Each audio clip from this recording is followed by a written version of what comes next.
हरे कृष्णा कृष्णा कृष्णा हरे हरे, हरे राम राम राम हरे हरे। हरे कृष्णा। आप सभी भक्तों का हार्दिक स्वागत है आज की श्रीमद् भागवतम की इस कक्षा में। स्वागतम सुस्वागतम। और क्षमा चाहेंगे, आज हम थोड़ा सा लेट हो गए किन्हीं कारणों के वजह से। तो जल्दी से हम रिकैप करते हैं कि हमने कल क्या पढ़ा था। तो हम पढ़ रहे थे महाराज पृथु द्वारा उपदेश। महाराज पृथु नाना प्रकार के उपदेश दे रहे थे अपनी प्रजा को। उसमें उन्होंने कहा कि साधु वैष्णवों का हमेशा सम्मान करना चाहिए, उनके प्रति अपराध नहीं करना चाहिए। भक्तों के बीच में अगर कुछ मनमुटाव भी हो जाए तो भी उन्हें सुलह कर लेना चाहिए।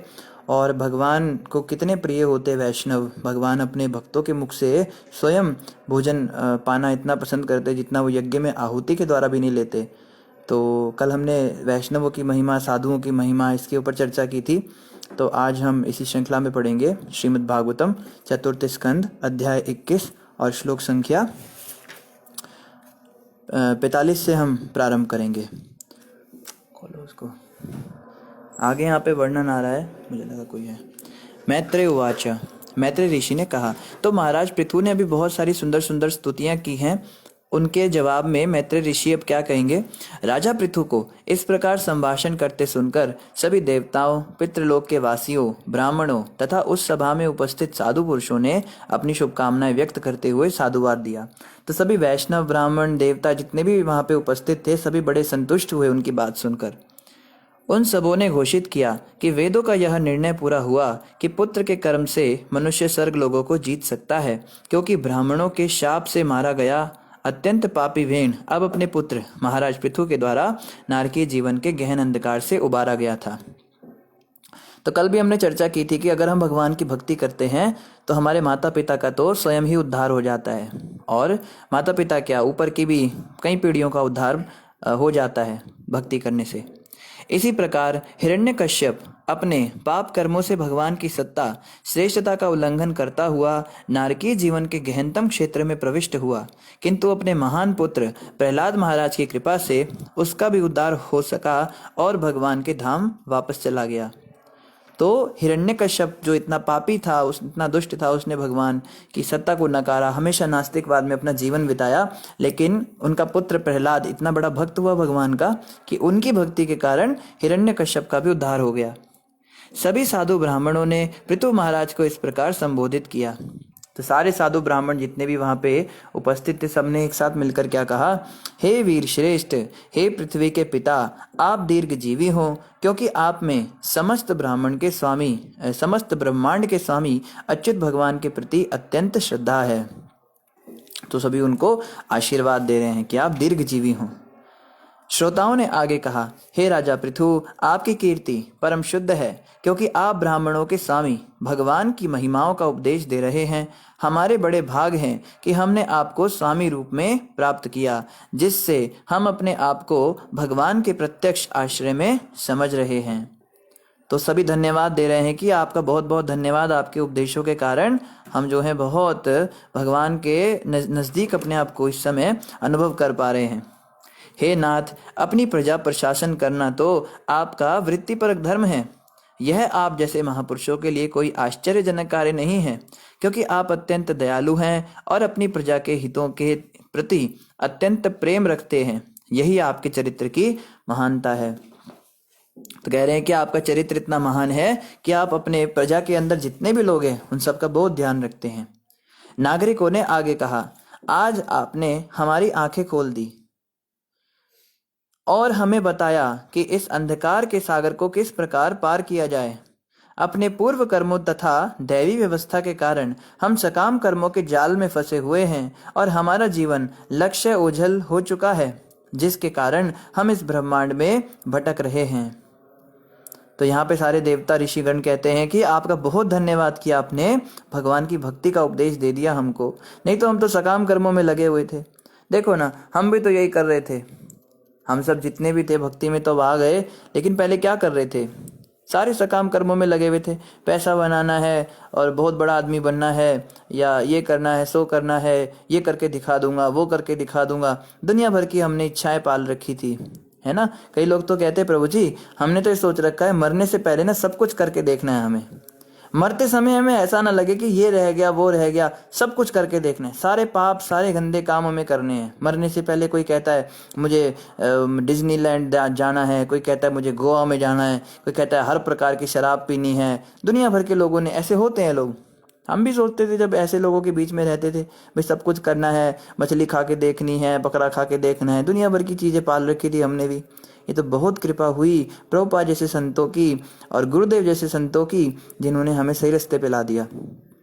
तो यही बात यहाँ पे ये सारे ऋषिगण कह रहे हैं कि आपका बहुत बहुत धन्यवाद, हम जैसे सकाम कर्मों में लगे हुए लोगों को आपने भक्ति का ज्ञान दिया, इसके लिए आपका बहुत बहुत धन्यवाद। हे स्वामी, आप विशुद्ध सत्व स्थिति को प्राप्त हैं, अतः आप परमेश्वर के सक्षम प्रतिनिधि हैं। आप अपने तेज से ही महिमावान हैं और इस तरह ब्राह्मण संस्कृति को पुनर्स्थापित करते हुए सारे संसार का पालन करते हैं तथा अपने क्षात्र धर्म का निर्वाह करते हुए प्रत्येक व्यक्ति की रक्षा करते हैं। तो आपका बहुत बहुत धन्यवाद कि आप इस प्रकार से अपनी प्रजा का बहुत सुंदर तरह से पालन कर रहे हैं। और इसी के साथ हमारा 21वां अध्याय समाप्त हुआ। अभी हम अध्याय 22 पढ़ेंगे, जिसका नाम है चारों कुमारों से पृथु महाराज की भेंट। मैत्रेय उवाच, मैत्रेय मुनि ने आगे कहा, जिस समय सारे नागरिक परम शक्तिमान महाराज पृथु की इस प्रकार स्तुति कर रहे थे, उसी समय वहां पर सूर्य के समान तेजस्वी चारों कुमार आए। तो अभी उनकी वंदना चल रही है पृथु महाराज की, और वहां पे 4 कुमार आ गए। ये 4 कुमार कौन हैं? ब्रह्मा जी के 4 पुत्र।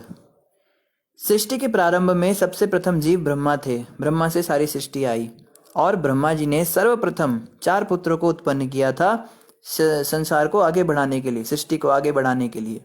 लेकिन ब्रह्मा जी बड़े आश्चर्यचकित रह गए और बड़े दुखी भी हुए जब उन चारों ने ब्रह्मचर्य व्रत ले लिया। उन्होंने कहा, हम कोई सृष्टि आगे नहीं बढ़ाएंगे पिताजी, हम चारों ब्रह्मचारी रहेंगे। तो ये चारों कुमार जो हैं 5 साल की अवस्था में रहते हैं। ये दिगंबर हैं, कपड़े कुछ नहीं डालते शरीर के ऊपर, 5 साल के बालक के रूप में हैं। तो ये सबसे पुराने, हम सबसे पहले यही पैदा हुए थे, सबसे पहले ब्रह्मांड में, लेकिन आज तक भी 5 साल के बने हुए हैं। तो इनके विषय में यहाँ पे आ रहा है कि समस्त योग शक्तियों के स्वामी चारों कुमारों के दैदीप्यमान तेज को देखकर राजा तथा उनके पार्षदों ने उन्हें आकाश से उतरने की पहचान ली, उन्हें आकाश से उतरते ही पहचान लिया। तो जैसे वो चारों कुमार आकाश से उतरे, उनके शरीर में से बड़ा तेज निकल रहा है, बड़ी लाइट निकल रही है। तो पृथु महाराज ने तो तुरंत पहचान लिया। चारों कुमारों को देखकर पृथु महाराज उनके स्वागत के लिए आतुर हो उठे। अतः अपने पार्षदों सहित वे तुरंत इस तरह तेजी से उठकर खड़े हो गए मानो कोई बद्धजीव प्रकृति के गुणों द्वारा तुरंत आकृष्ट हो उठता हो। तो बता रहे हैं, जैसे ही चारों कुमार नीचे उतरे, तुरंत वो उनके स्वागत में खड़े हो गए। इसको कहते हैं रेस्पेक्ट करना।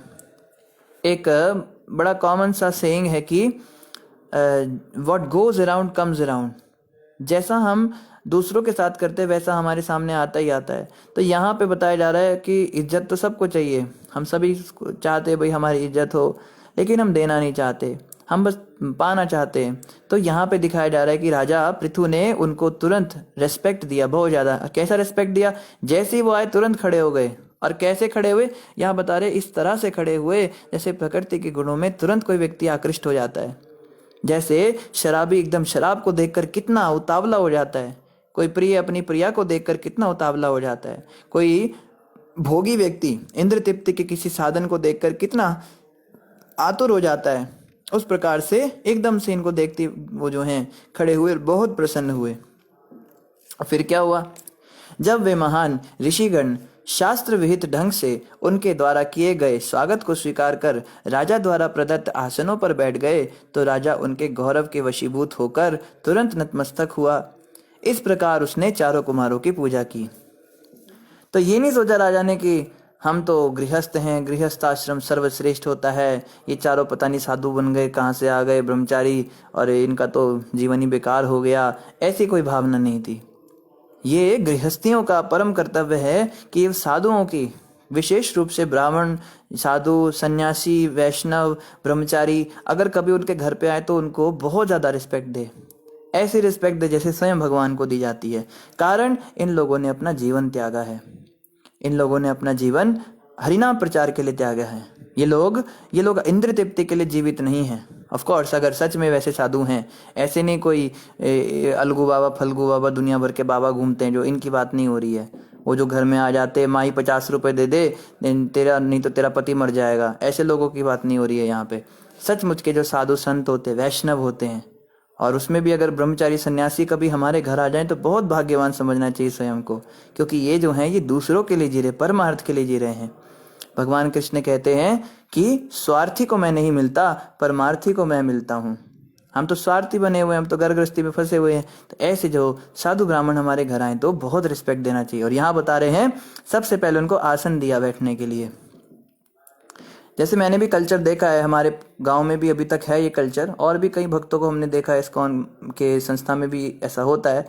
जब भी कोई सन्यासी या बहुत श्रेष्ठ कोई ब्रह्मचारी कोई हमारे घर में आते हैं तो वो लोग क्या करते हैं, सबसे पहले उनके चरण धोते हैं। ये बहुत पुरानी प्रथा है। इवन भगवान कृष्ण ने सुदामा के चरण भी धोए थे, क्योंकि वो ब्राह्मण थे तो, और गुणों से भी ब्राह्मण थे, केवल नाम के नहीं थे। तो सबसे पहले जब कोई साधु आए तो उनके, ये शिष्टाचार है, ये भी सीखना चाहिए हमको। सबसे पहले उनके चरण धोए जाते हैं।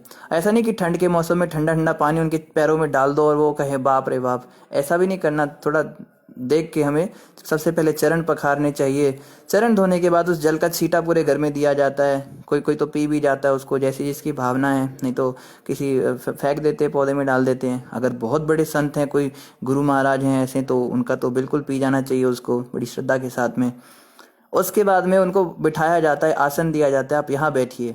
आसन देने के बाद में उनकी हाल खबर पूछी जाती है, उनको कुछ खिलाया पिलाया जाता है। उसके बाद में फिर उनसे बात की जाती है, उनको रेस्ट भी दे कि आपको विश्राम करना है, आपको कुछ फ्रेश वगैरह होना है। ये सब, ये तो खैर जनरल बातें हैं, पर साधुओं का विशेष रूप से हमें सत्कार भगवान के समान करना चाहिए। तो यहाँ पे क्या किया राजा ने, सबसे पहले नमस्कार किया, उनके सामने नतमस्तक हुए, इनकी पूजा की, आरती उतारी। आरती भी उतारनी चाहिए, आरती की प्लेट लेके, और पूरा उनको फूलों की माला पहनानी चाहिए, उन पे फूलों का सुगंधित जल का छिड़काव करना चाहिए उनके शरीर पर, उनको चंदन लगाना चाहिए माथे पर, है ना। ये सब चीज़ें होती हैं। हमारे यहाँ पे कोई फेस्टिवल होता था, जब हम दिल्ली में रहते थे, कोई भी यूथ फेस्टिवल होता था तो वहाँ पे हम यही चीज़ करते थे, एक वैदिक तरीके से स्वागत करते थे, तो लोगों को बड़ा अच्छा लगता था। कोई लड़के नए नए कॉलेज के लड़के, उनको तो कोई घास भी नहीं गिरता है, कोई कुत्ता भी नहीं भौंकता उनको देख के गलियों में। लेकिन जब मंदिर आते थे तो कोई तो उनको प्रणाम कर रहा है झुक के, और हरे कृष्णा बोल रहा है हाथ जोड़ के। दूसरा व्यक्ति थोड़ा आगे गया तो दूसरे व्यक्ति ने माथे पे चंदन लगा दिया गर्मियों में, तो बड़ा अच्छा लगा उसको। तीसरे ने क्या किया, हाथ में वो लगा दिया, नरसिंह तेल लगा दिया, तो उसको सूंघ रहा है, बड़ी खुशबू आ रही है। चौथे ने वो दे दिया, ड्रिंक दे दिया पीने के लिए, कोई रूह अफ़ज़ा वगैरह बना दिया था, जूस दे दिया कुछ पीने के लिए। और चौथा जो है वो भी कुछ कर रहा था, वो हाँ वो छिड़क रहा है, उस पर गुलाब जल छिड़क रहा है। तो उसको लग रहा है बाप रे मैं कहाँ आ गया। वो सोचता है यहाँ तो बड़ा वीआईपी ट्रीटमेंट, बड़ा अट्रैक्ट होते हैं लोग इस प्रकार। तो वैदिक रीति से हम स्वागत करें, चाहे जैसे भक्तों के कहीं शादी ब्याह होता है या कोई भी फंक्शन होता है, तो हमको ये वैष्णव स्टाइल में अगर हम स्वागत करें तो लोग बड़े अट्रैक्ट होते हैं कि देखो हमारी वैदिक रीति ऐसी थी। तो भक्तों को चाहिए कि उन्हें ये सब करना चाहिए। ये नहीं कि पुराने ज़माने, अब जो ये तो पुराने ज़माने की बात है, हम तो मॉडर्न हो गए हैं। वो आके पहले टिंग टोंग करता है और बेल बजाती है, उसको करंट लग जाता है, उसके बाल पहले ही खड़े हो जाते हैं। फिर अंदर आते कुत्ता उसका स्वागत करता है, ये टॉमी हटो, टॉमी हटो, ऐसे ऐसे करके उसके सामने पहले बहुत देर तक ड्रामेबाजी करते हैं, टॉमी को बांधते हैं, तब तो वो अंदर आता है बेचारा। हाँ कीर्तन कहाँ है, चप्पल उतारने के लिए देखा वहाँ पे दुनिया भर का वो बना हुआ है, भवंडर बना हुआ है चप्पलों का, वहीं कहीं पे उतार देता है बेचारा। अंदर आके उसको कोई पूछता ही नहीं है, तो आसन दिया जाता है। ये रीति होती है, इसको कहते हैं गेस्ट रिसेप्शन। ये अपने आप में बहुत बड़ा टॉपिक है। अतिथि देवो भव, हमारी संस्कृति थी, अतिथि को भगवान के समान समझा जाता था।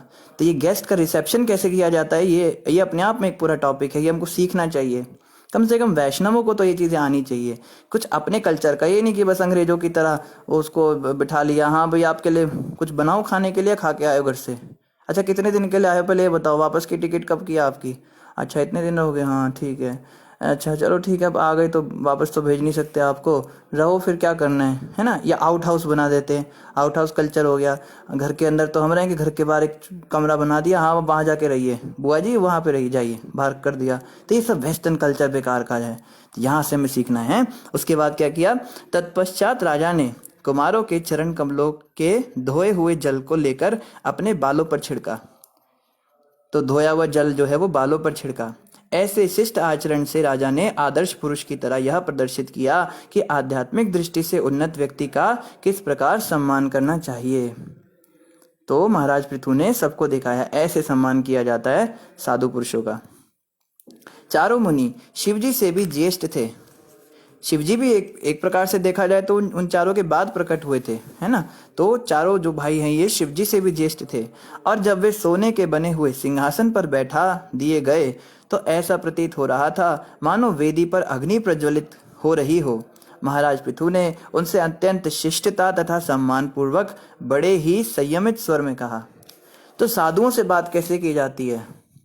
साधु पुरुषों से बात ऐसे करनी चाहिए कि सम्मान पूर्वक। पहला तो बताया शिष्टता के साथ, एटिकेट्स होने चाहिए, मैनर्स होने चाहिए। ये नहीं आ गए प्रभु जी, आइए आइए, हाँ वो उधर वो पड़ी कुर्सी, उस पर जाके बैठ जाओ, जाओ उधर चले जाओ, या इधर से नहीं वो टॉयलेट का रास्ता वहां है, वहां घूम के वहां निकल जाना, वहां अंदर अंदर खुलेगा, हाँ वो दरवाजे से लगा लेना। जैसे हम नॉर्मली बात करते हैं ऐसे नहीं, सम्मान पूर्वक एटिकेट्स के साथ। आइए महाराज जी, आए प्रभु जी या माता जी, आइए आप इधर से आप ऐसे चले जाइएगा, आपको कुछ चाहिए तो नहीं। इस प्रकार से हमको सम्मान दिखाना चाहिए उनको। और शिष्टता के साथ संयमित स्वर भी होना चाहिए। संयम का मतलब होता है जैसे मान लो हमारा दिमाग बहुत खराब है, कई बार होता है किसी और कारण से हमारा दिमाग खराब होता है, तो अब दिमाग खराब है तो सामने साधु आ गया तो भी उसके ऊपर भी हम बरस जाते हैं, उसका भी दिमाग खराब है। ये सब जो है वैष्णव कल्चर में होना नहीं चाहिए, आइडियली ऐसा होना नहीं चाहिए। तो इसको कहते हैं संयमित स्वर। पृथुर्वाच, पृथु महाराज ने क्या क्या कहा, क्या आखिर फिर संयमित स्वर में राजा पृथु ने कहा, हे साक्षात कल्याणकारी मूर्ति महामुनियों, आपका दर्शन तो योगियों के लिए भी दुर्लभ है। निस्संदेह आपका दर्शन दुर्लभ है। मैं नहीं जानता कि मुझसे ऐसा कौन सा पुण्य बन पड़ा जिससे आप मेरे समक्ष इतने सहजता से प्रकट हुए हैं। तो ये बात समझनी है कि वैष्णवों का दर्शन बहुत दुर्लभ है। साधुओं का विशेष रूप से, एक बार मुझे याद है कि पुराना नया नया जुड़ा था उन दिनों, हम लोग हमें बड़ा क्रेज होता था जब हम नए नए जुड़े थे, हम सब जवान लड़के थे, तो बहुत क्रेज होता था। हमारे गांव में अगर कोई, हमारे शहर में कोई वैष्णव आता था, कोई किसी की कथा होती थी, क्योंकि मायावादी तो बहुत होते थे साधु, आत्मा परमात्मा सब एक है ऐसी बातें करने वाले। तो कभी कभी कोई वैष्णव आता था, वो भी कोई संस्था का या गौड़िया मठ का, इस्कॉन का कोई वैष्णव आके कथा करता था, तो हम इतने एक्साइटेड हो जाते थे।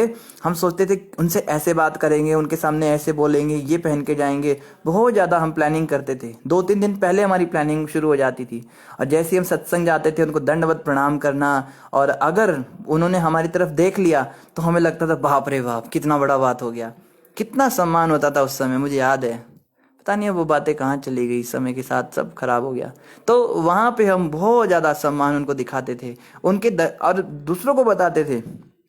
जो भक्त लोग जा नहीं पाते थे सत्संग में, उनको जा के बताते थे, अरे तुम्हें पता है आज कल वो प्रभु जी का प्रोग्राम था, हम गए थे वहां पे। अच्छा आपने उन्हें प्रणाम किया? अरे हाँ, हमने अपने अपने खुद प्रणाम, पूरा लेट के प्रणाम किया। अरे बाप रे बाप, आपको तो कितना पुण्य मिल गया होगा, आपके तो कितने भाग। इस तरह से बातें किया करते थे।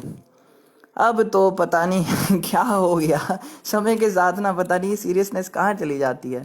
अब तो भक्तों को गालियां निकालना बड़ी आम बात हो गई, गुस्सा करना, झगड़ा करना, भगवान बड़ा क्या हो गया समझ नहीं आता है। तो समय के साथ ऐसा हो जाता है, लेकिन पृथु महाराज का ऐसा नहीं हुआ। देखो जो यही अंतर होता है सीरियस डिवोटीज में और नॉन सीरियस डिवोटीज में।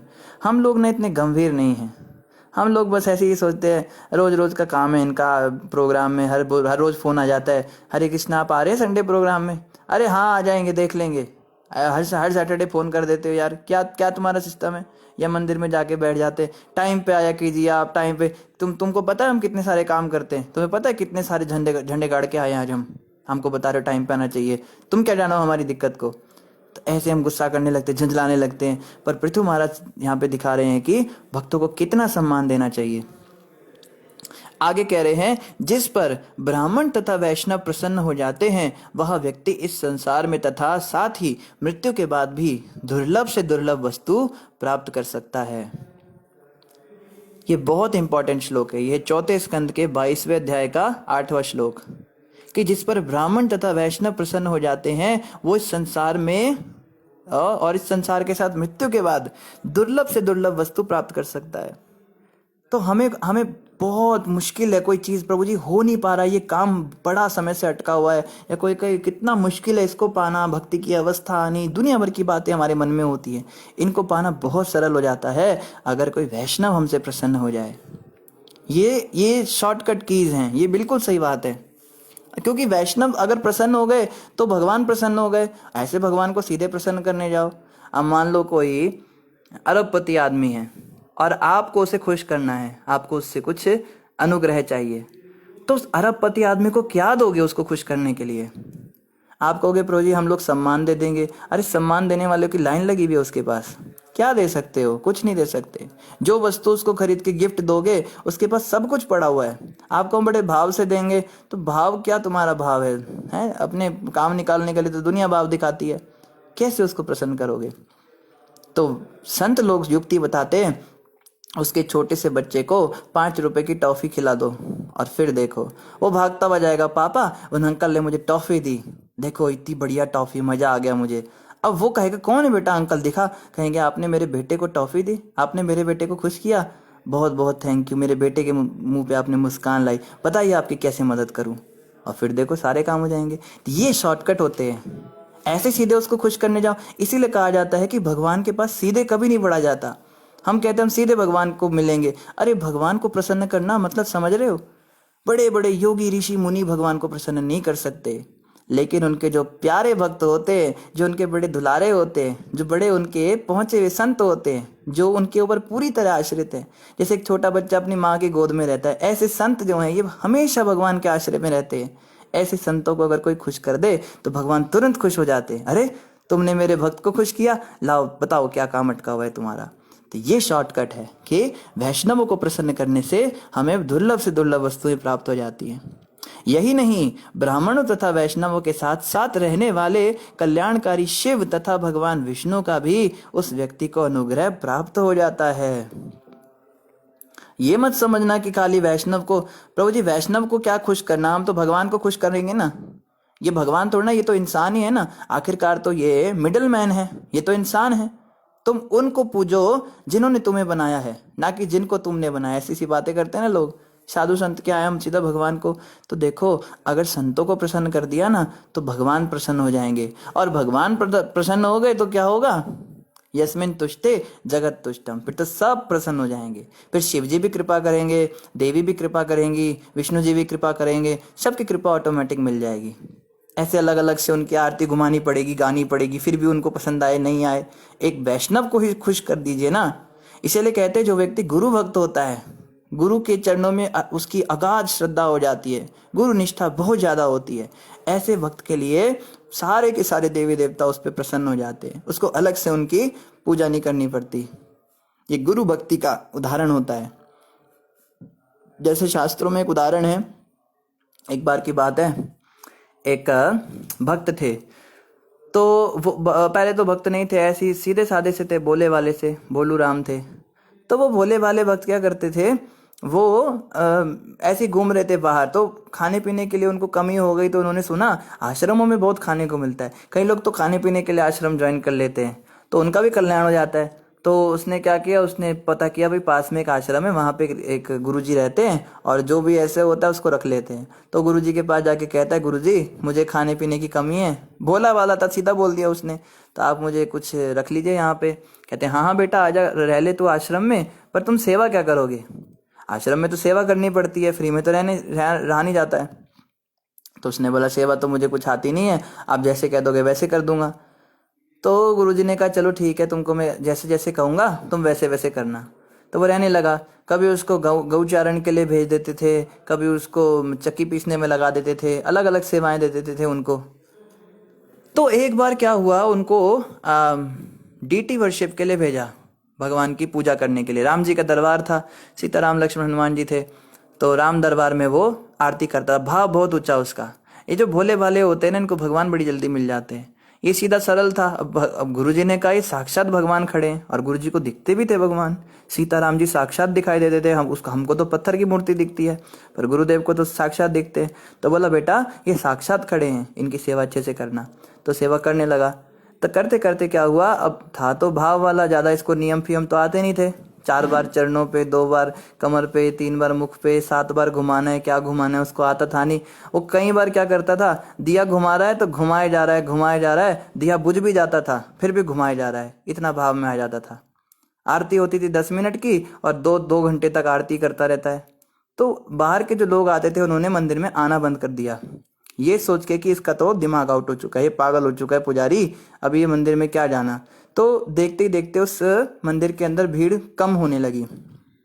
तो गुरुजी बाहर गए किसी काम से, तो पीछे से इसको सेवा देकर गए। बेटा, गुरुजी को तो पता था इसका भाव कैसा है, बेटा सीताराम जी साक्षात है, उनकी सेवा करना। तो ये सेवा करता था, आरतियां घुमाता था। करते करते क्या हुआ, जब मंदिर में एक भी बंदा आना बंद हो गया, उस मंदिर में एक भी व्यक्ति ने आना बंद कर दिया। वो लोग ईर्ष्या करते थे, देखो पागल व्यक्ति को सेवा में लगा रखा है इन्होंने। तो उसने फाटक ही खोलने बंद कर दिए, मंदिर के कपाट ही खोलने बंद कर दिए। कपाट बंद ही रहते थे, अंदर ही अंदर वो आरती उतारना, सब सेवा करना उसने। तो जब सेवक भी चले गए, उससे गुस्सा होके बाहर से भी लोग आने बंद हो गए, तो परेशान हो गया। क्योंकि ठाकुर जी की सेवा तो बहुत होती है, उनके लिए भोग बनाना होता है, उनकी आरती करनी होती है, और भी उनकी ड्रेसिंग, उनको नहलाना धुलाना, बड़ा सारा काम होता है। तो परेशान हो गया, उससे हो नहीं रहा था, उससे इतनी सेवा नहीं हो रही थी। तो उसने क्या किया, अब उसकी अवस्था भी ऐसी आ गई थी कि सीताराम जी साक्षात दिखने लगे थे। तो उसने कहा, सीता माता को देखो माता, ऐसा है मैं तो अकेला पड़ गया, अब आप इतने सारे हो, आप सबकी सेवा मेरे अकेले से होती नहीं। तो ऐसा करो माता सीता, आप भोजन पकाया करो। लक्ष्मण जी आप लकड़ी लेके आओ, और हनुमान जी आप जल भर के लाओ। तो सबको काम बांट रहा है, आप ये करो आप वो करो। भरत शत्रुघ्न जी को भी काम दे दिया। तो राम जी कहते भाई मुझे क्या काम दोगे। कहते जय जय प्रभु, आप बस खड़े हुए आशीर्वाद दो सबको, आपको कोई काम नहीं है। तो राम जी प्रसन्नता से मुस्कुराने लगे। तो अब सब लग गए काम पे, हनुमान जी वो कर रहे हैं, सीता जी रसोई बना रही हैं। तो अब उनको भोग लगाता था। तो भोग कैसे लगाता था, कहता था भरत शत्रुघ्न जी आप पत्तल लगाओ, मैं ये सब्जी डालता हूँ, वो बांटता हूँ, सबका पत्तल लगा देता था। साथ में कभी बैठ के खाता नहीं था, खाता बाद में ही था उन सबकी प्रसादी। तो पत्तल लगाई सबकी और बिठाकर खिला रहा है। अब इतने में क्या हुआ, एक दिन गुरुदेव आ गए मंदिर में अचानक से, और देखा मंदिर का फाटक बंद है, कपाट बंद है, ये तो समय भोग लगाने का, आरती करने का है, तो क्या हो रहा है। तो बाहर से भी कोई नहीं आ रहा है। तो गुरुजी को बड़ा अचंभा हुआ, कहते ऐसा भी क्या हो गया। तो गुरुजी ने हल्का सा दरवाजे से झांक के देखा, तो उस समय क्या कर रहा था, वो पत्तले उठा रहा था, और भगवान जो है साक्षात ऐसे हाथ से खा रहे थे और उनके हाथ धुलवा रहा था। तो गुरु जी कहते बाप रे बाप, ये तो इतना पहुंचा हुआ हो गया, ये तो साक्षात। तो गुरु जी बड़े प्रसन्न हुए। फिर जब गुरु जी प्रसन्न हो गए, फिर उसने पत्तले वत्तले उठाए। उस समय तो डिस्टर्ब नहीं किया गुरु जी ने, भी सेवा का समय। पत्तले उठा के फिर वही अपनी आरतियां जैसे करता था, वो भाव से आरती आरती करके बाहर निकला। गुरुदेव ने उसको हृदय से लगा लिया, बेटा तू ही सच्चा मेरा शिष्य है। तो देखो ना, भगवान को प्रसन्न करना है, लोगों को प्रसन्न करना। हम तो घबरा जाते हैं ना कि लोग ऐसा कहेंगे, लोग हमारे बारे में ऐसा सोचने लगे, वैसा करने लगे। अरे हमें भगवान को प्रसन्न करना है, गुरु को प्रसन्न करना है। अगर ऐसे सच्चे संत को, गुरुदेव को हम प्रसन्न कर लेते हैं अपनी सेवाओं से, उनकी बातों को एज इट इज मानना शुरू कर देते हैं, तो भगवान भी प्रसन्न हो जाते हैं। तो ये गुरु की महिमा, ये वैष्णव की, साधु संघ की महिमा। और आगे यहाँ पे कह रहे हैं कि शिव जी और विष्णु जी जैसे देवता भी उस व्यक्ति पे प्रसन्न हो जाते हैं जो वैष्णवों को प्रसन्न कर लेता है। पृथु महाराज ने आगे कहा, यद्यपि आप समस्त लोकों में विचरण करते रहते हैं, किंतु लोग आपको नहीं जान पाते। जिस प्रकार वे प्रत्येक हृदय में वास करने वाले और प्रत्येक वस्तु में साक्षी परमात्मा को नहीं जान पाते, यहाँ तक कि ब्रह्मा तथा शिव भी परमात्मा को नहीं जान पाते। तो कह रहे हैं आपकी महिमा तो बहुत है, गाई जाए संतों की बहुत महिमा, लेकिन संतों को पहचानना बड़ा मुश्किल काम है। सच्चे संत को पहचानना बहुत मुश्किल है। आजकल संत के नाम पे दुनिया भर की ये रेलगाड़ी लगी हुई है, जमगट्ठा लगा हुआ है, पूरा बाजार लगा हुआ है। कोई गोल्डन बाबा घूम रहा है, कोई पायलट बाबा घूम रहा है, कोई मेमोरी बाबा घूम रहा है, कोई राधे माँ घूम रही है, कोई श्यामा माँ घूम रही है, कोई सीता माँ घूम रही है, दुनिया भर की माताएं घूम रही है। ये लोग जितने चमक दमक वाले होते हैं ना, बड़े बड़े आश्रम, हीरे मोती जवाहरात के उसमें वो लगे हुए हैं, डायमंड के झूमर लगे हुए हैं, और बड़े बड़े आसन के ऊपर गुरुजी बैठ के प्रवचन कर रहे हैं। इन सब से पहचान नहीं होती सच्चे संतों की। सच्चा संत इनके बीच में भी हो सकता है, ऐसा नहीं है कि बड़े मंदिर में सच्चे संत नहीं हो सकते, वहां भी हो सकते हैं, पर पहचान कैसे हो। तो पृथु महाराज कहते हैं भक्तों की पहचान बहुत मुश्किल है। एक बार प्रभुपाद जी से किसी ने पूछा, प्रभुपाद जी शुद्ध भक्तों को कैसे पहचाना जाए, क्या लक्षण उनका होता है? तो प्रभुपाद जी ने कहा, शुद्ध भक्त को पहचानने के लिए तुम्हें भी शुद्ध भक्त बनना पड़ेगा। कोई लक्षण नहीं होता, शुद्ध भक्त को पहचानने का कोई रास्ता ही नहीं है। बड़े बड़े देवता नहीं पहचान पाते, अरे भक्तों को छोड़ो, भगवान को नहीं पहचान पाते। इंद्रदेव ने गलती कर दी ना, कृष्ण को पहचान नहीं पाए। ब्रह्मा जी ने गलती कर दी, कृष्ण को पहचान नहीं पाए। इंद्र ने तो युद्ध कर दिया भगवान कृष्ण के साथ जब पारिजात पुष्प लेकर जा रहे थे। तो भगवान को ही नहीं पहचान पाते तो भक्तों को कैसे पहचानेंगे लोग? सच्चे संतों को पहचानना नामुमकिन है। आपको सच्चे संतों की कोई तो लक्षण होगा, कुछ तो होगा। अरे वो लक्षण उसमें होगा पर वो प्रकट ही नहीं होने देगा, वो पागलों की तरह रहेगा। फिर आप कैसे पहचानोगे उसको? वो अजीब अजीब हरकतें करेगा, उल्टी सीधी बातें करेगा। सच्चे संतों को पहचानना बहुत मुश्किल है। तो गुरुदेव हमारे कहते हैं, अगर आप भक्तों को पहचानना चाहते हो ना, तो आपको भी कुछ भक्ति करनी पड़ेगी।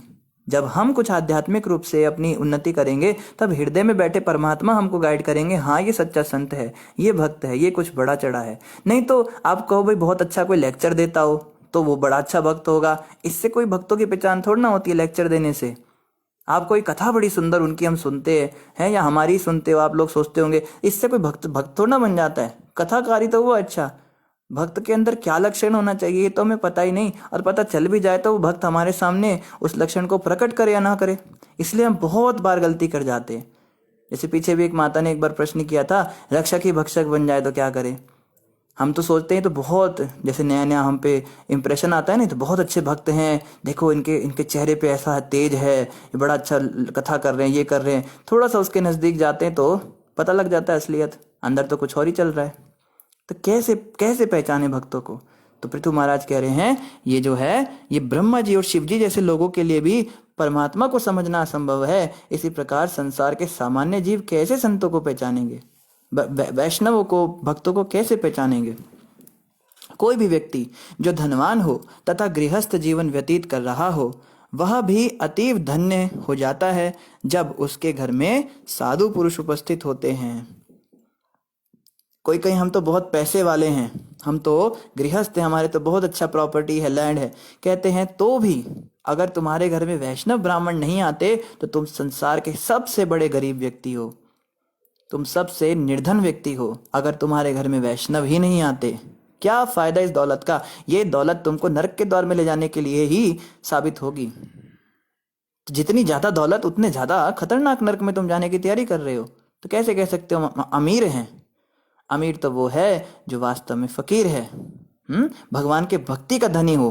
भक्ति के धनी को पैसे के धनी का क्या है? पैसा तो आज है कल नहीं है।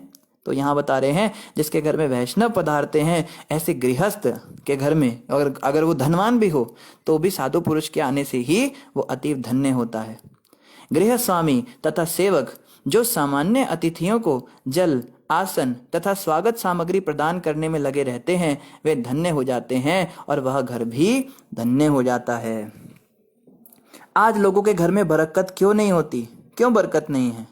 हम इतने परेशान, इतने, जबकि हमारे घर में किसी चीज की कमी नहीं होगी। एयर लाउंज का सोफा होगा, सीसीटीवी कैमरा होगा, एलसीडी स्क्रीन का वाला टीवी होगा, टीवी इतना बड़ा होगा जितना बड़ा दीवार नहीं होगा, फिर भी बड़े से बड़े गदगदे सोफे पे बैठ के हम देख रहे होंगे। नौकर चाकर होंगे, वैक्यूम क्लीनर होगा, कुत्ते भी होंगे, बिल्लियां भी होंगी, सब कुछ होगा, पर तो भी मन मानसिक शांति क्यों नहीं? हम धन्य क्यों नहीं हो रहे हैं? क्योंकि हमारे घर में अतिथियों को प्रॉपर उनका स्वागत नहीं हो रहा है। क्या क्या बताया? पहला तो जल, अतिथि को अगर हम बिना जल पिलाए वापस भेज देते हैं तो ये बहुत बड़ा दोष है। कहा ना, कभी प्यासे को पानी पिलाया नहीं, अब अमृत पिलाने से क्या फायदा।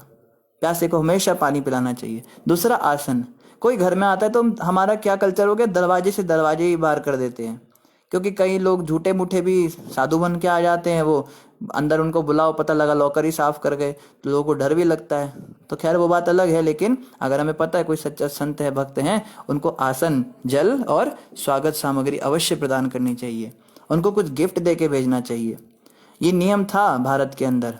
हमें याद है, हम कभी अपनी नानी के घर जाते थे तो हम बड़े खुश होते थे, क्योंकि जब वापस आएंगे तो नानी कुछ पैसे देती थी, मामी भी पैसे देती थी, कपड़े देती थी, कुछ टॉफियां भी देती थी खाने के लिए। तो ये कल्चर था। क्या बुआ कभी हमारे घर आती थी तो वो भी कुछ देकर जाती थी हमको। वो अलग बात है, बाद में माँ हमसे ले लेती थी वो पैसे, पर कम से कम बचपन में, बाद में तो नहीं लेती थी, लेकिन एक एक होता था कि चलो हमें कुछ मिलेगा। कहती थी तुम पैसे नहीं संभाल सकते हो, मैं रखती हूँ अपने पास, तुम, वो बताती रहती थी अभी इतना इकट्ठा हो गया, हम जोड़ते रहते थे मन ही मन में। मन में बड़े खुश होते थे, मेरे पास इतने पैसे हो गए, नानी के इतने, मामी के इतने, उसके इतने, उसके इतने।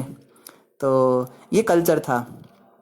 इवन साधुओं के पास भी जब हम जाते थे तो कुछ गिफ्ट लेके जाते थे, कुछ सेब संतरे खरीद के कुछ। हमें याद है हम गांव जाते थे कभी तो रास्ते में स्पेशल गाड़ी को रोकना पड़ता था कि कुछ ले लो, संतरे वगैरह ले लो, कुछ हम जा रहे हैं उनके घर में। तो ये कल्चर था, अभी तक भी था। अभी नई जनरेशन जो है ये बड़ी बेकार हो रही है, ये इस कल्चर को रिवाइव नहीं कर पा रही है, इसको कंटिन्यू नहीं कर पा रही है कि कुछ स्वागत सामग्री हमें साथ रखनी चाहिए। तो ऐसा करने से वो जो व्यक्ति है, वो गृह स्वामी है या सेवक है, वो वास्तव में धन्य धान्य हो जाता है। तो ये सारी कल्चर की बातें रही, तो कहने को तो बड़ा कुछ है, समय पूरा हो गया, क्षमा कीजिएगा। आज किसी कार्यक्रम के कारण हम समय पे कथा शुरू नहीं कर पाए, तो कल हम यहीं से आगे बढ़ेंगे। तो इन्हीं शब्दों के साथ आप सभी का धन्यवाद। किसी वक्त का कोई प्रश्न हो तो आप कमेंट पर पूछ सकते हैं। आज कमेंट आ नहीं रहे हैं आप लोगों के, कुछ समस्या हो गई शायद, तो आप लोग, हाँ आ गए कमेंट्स, ठीक है। अच्छा, कमेंट आप लोगों ने किए ही नहीं तो आए कैसे? तो अंकित मौर्य जी कह रहे हैं, प्रभु जी दौलत और धन के आने से क्या क्या अवगुण आते हैं? जी अंकित प्रभु, हमें याद है आपने प्रश्न पहले भी किया था, लेकिन इस ये तो भिक्षुक गीत में आएगा, भागवत के अंदर प्रॉपर वो श्लोक हम ढूंढ के आपको बताते हैं कि धन के कमाने के अंदर बहुत सारे अवगुण होते हैं। जो व्यक्ति धन कमाता है उसमें बहुत सारे अवगुण आ जाते हैं। तो वो मैं आपको एक बार पता करके प्रॉपर उस श्लोक को निकाल के और आपको बताऊंगा, अवश्य बताएंगे। अशोक प्रभु कह रहे, गुरुजी आप कोई भी बात बताते हो हमें लगता है हमारी बात हो रही है। अशोक जी यही तो आश्चर्य है, मैं जब बोलता हूँ तो मुझे लगता है मैं खुद ही के लिए बोल रहा हूँ। देखो जब जब ये बातें आती हैं तो इतना एम्बैरेसमेंट फील होता है, देखो हम क्या कर रहे हैं, है ना, ऐसा होना चाहिए। तो ये भागवत का प्रताप है प्रभु जी, कि जब भी, क्योंकि शास्त्रों में और यही फर्क है ना, जो साइंटिस्ट लोग बातें करते हैं वो तो किसी स्पेसिफिक समुदाय को बोलते हैं, या सामान्य लोग बातें करते हैं तो किसी वर्ग के लिए बोलते हैं, लेकिन शास्त्र जो है ये जन कल्याण के लिए होते हैं। इसलिए दिव्य शास्त्रों को हमें पढ़ना चाहिए, इनका प्रचार करना चाहिए, क्योंकि इसमें सबके भलाई की बातें हैं। और हमें आशा है कि आप सब जितने सुनते सबको ऐसा लगता होगा मेरे लिए ही बोला जा रहा है, मुझे भी ऐसा लगता है मेरे लिए बोला जा रहा है। तो ये शास्त्रों की महिमा है। और अशोक जी आगे कह रहे, प्रभु जी हमें किस पर आश्रित होना चाहिए? अशोक जी अब कैसे बता सकता हूँ किस पे आश्रित होना चाहिए? हमें सबसे पहले तो हरिनाम पे आश्रित होना चाहिए, क्योंकि इस युग का धर्म वही है। महामंत्र का जाप करना चाहिए, हरे कृष्ण कृष्ण कृष्ण हरे हरे, हरे राम राम राम हरे हरे। लेकिन बताते हैं भगवान सीधे हमें मिलते नहीं, तो पहले हमें गुरुदेव पे आश्रित होना पड़ेगा। गुरु साधु शास्त्र, तीन वस्तुओं पे हमें अपना आश्रय रखना होता है। गुरुदेव जो कि प्रामाणिक होने चाहिए, परंपरागत होने चाहिए, और साधु, साधु मतलब जो भी भगवान के रास्ते पे चल रहे हैं, अच्छी बातें बताते हैं हमको, और शास्त्र जैसे भागवत हम पढ़ रहे हैं, इन तीनों में जो बातें बताई जाएं उस पे हमें आश्रित रहना चाहिए। उनके अनुसार हमें अपना काम धंधा करना है, हमें अपना जीवन इनके हिसाब से चलाना है। ना कि हमें ऐसा लगता है हमारे यहाँ ऐसा होता है, हमारे परिवार में, हमारे रिश्ते नाते में ऐसा होता है, हमारी पत्नी ऐसा चाहती है, हमारा पति ऐसा कहता है, हमारे माता पिता हमसे ये डिमांड करते हैं, या उनके हिसाब से नहीं चलना। हमें शास्त्रों के, गुरुदेव के और साधुओं के आश्रय में रहना है, उनके अनुसार काम करना है। आगे कह रहे, यही सुनना चाहते थे हम। बहुत अच्छी बात है अशोक जी, आप पहले ही सोच लेते आपको सुनना क्या है, तो धन्यवाद आपका बहुत बहुत। डिम्पल जी कह रहे हैं, प्रभु जी हरे कृष्णा हरे राम ज़्यादा से ज़्यादा सुनाए कृपया करके, बहुत बहुत धन्यवाद आने के लिए। धन्यवाद डिम्पल प्रभु, आपके कारण ही हमको आना पड़ता है, नहीं तो मीटिंग चल रही थी उसमें और भी बैठना था, पर हमने सोचा डिम्पल जी हमको डांट लगा देंगे तो आना ही पड़ेगा, उसको छोड़ के आना पड़ा। अशोक जी कह रहे हैं आपकी कथा में बहुत रस है। अशोक जी ये सब भागवत कथा का ही प्रताप है। और निधि माता हरे कृष्णा बोल रही है, हम समझ गए निधि माता आप क्या बोल रहे हो। तो हम जय राधा माधव गाते हैं, उसके बाद हम आज की कथा का समापन करते हैं। जय राधा माधव कुंज बिहारी, गोपी जन वल्लभा गिरिवर धारी, यशोदानंदन ब्रज जन रंजन, यमुना तीरा वनचारी, जय राधा माधव कुंज बिहारी, जय राधा माधव कुंज बिहारी। हरे कृष्णा कृष्ण कृष्ण हरे हरे, हरे राम राम राम हरे हरे। तो इन्हीं शब्दों के साथ सभी का धन्यवाद। हरे कृष्णा। ग्रंथराज श्रीमद् भागवतम महापुराण की जय, जगत गुरु शिला प्रभुपाद की जय, गौर भक्तवृंद की जय। सभी का धन्यवाद। हरे कृष्ण।